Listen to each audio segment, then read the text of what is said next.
Hello! In this video, I'm going to show you how to change the date and time on the LENOVO K5 Play.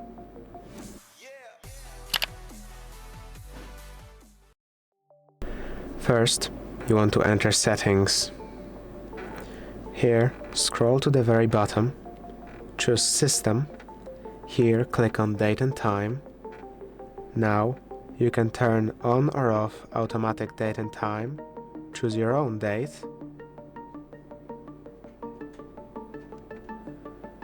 turn on and off automatic time zone to pick your own time zone, choose your own time, and turn on or off the 24-hour format. If this video has been helpful to you, please consider subscribing, leave a like and a comment down below.